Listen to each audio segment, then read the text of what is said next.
Le premier point pour, c'est la création de la province du Québec, qui donnait à cette province où les Canadiens français étaient et sont majoritaires les compétences en éducation et en santé, par exemple. Donc, ça a été l'émergence d'un pouvoir politique local pour les Canadiens français. On a aussi reconnu le français comme langue dans les tribunaux et les parlements, donnant une certaine légitimité politique aux Canadiens français dans le nouveau régime. Le compte, c'est bien sûr qu'on n'a pas introduit le bilinguisme dans les autres provinces, que ça s'est limité essentiellement au Québec, au Parlement et aux tribunaux. Et la seule province dans laquelle on a introduit le bilinguisme en 1870, le Manitoba, eh bien, ça a été aboli quelques années plus tard après la pendaison de Louis Riel. Et même dans les provinces où les francophones, les Acadiens par exemple du Nouveau-Brunswick, qui représentaient 20 à 25 de la population, mais on n'a pas reconnu le bilinguisme officiel avant la fin du 20e siècle. Et en Ontario, ça attend toujours. Un autre point pour, c'est que le régime confédéral a permis l'existence des conseils scolaires et des écoles catholiques autonomes. C'était peut-être pas une mesure qui visait strictement les Canadiens français, mais cette population étant à 99% catholique, et bien dans plusieurs régions, dont au Nouveau-Brunswick, au Manitoba, puis en Ontario, on était majoritaire parmi les catholiques, donc les conseils scolaires sont devenus des lieux de pouvoir pour créer des écoles, puis aussi résister à certaines mesures du gouvernement.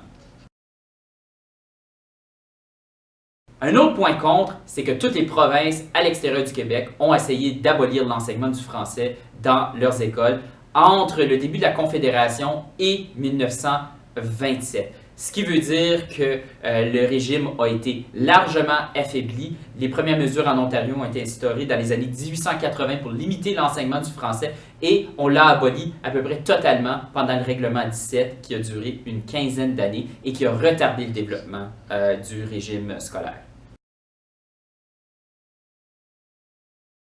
Un autre point pour, c'est que les provinces ont fini par adopter des lois sur les coopératives. Encore une mesure qui ne visait pas strictement les Canadiens français, mais ça a permis à cette population-là d'établir des institutions économiques favorisant le bien-être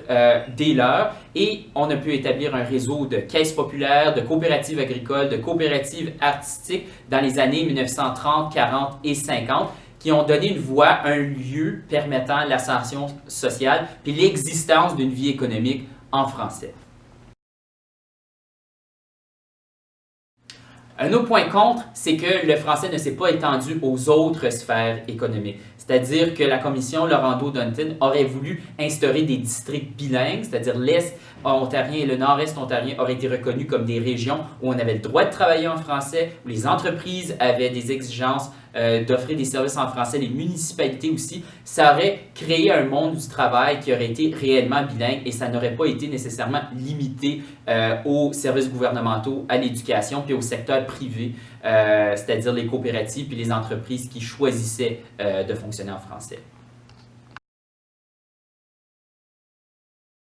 Un autre point pour, ça a été l'instauration de la loi sur les langues officielles en 1969, qui a non seulement reconnu l'égalité du français dans le gouvernement fédéral, mais qui est aussi venu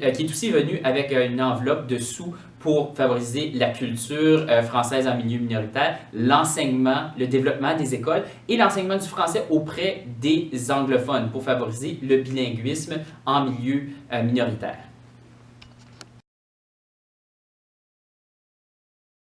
Un autre point contre, ça a été l'adoption de la nouvelle constitution qui a été signée entre les provinces anglophones, qui non seulement n'a pas été signée par le Québec, mais ne reconnaissait pas la société française au Canada comme une société distincte, comme une société d'intégration et d'accueil, ce qui affaiblissait le pouvoir politique que pouvait avoir le Québec et les sociétés minoritaires francophones au pays. On ne reconnaît que deux langues officielles, mais on ne parle pas de peuple ou de société distincte, ce qui aurait pu favoriser justement la minorité au point de vue politique. Un autre point pour, c'est que la Charte canadienne des droits et libertés a reconnu l'article 23, un article qui visait à instaurer un régime scolaire complet d'un océan à l'autre, c'est-à-dire avec des écoles primaires et secondaires dans les deux langues officielles, ainsi que des conseils scolaires de langue française et de langue anglaise. On a dû se battre et ça a pris une trentaine d'années, mais le régime au plan scolaire est plus ou moins équitable d'un océan à l'autre maintenant. Un autre point contre, c'est que toutes ces mesures-là gouvernementales n'ont pas réussi à faire reculer le taux d'assimilation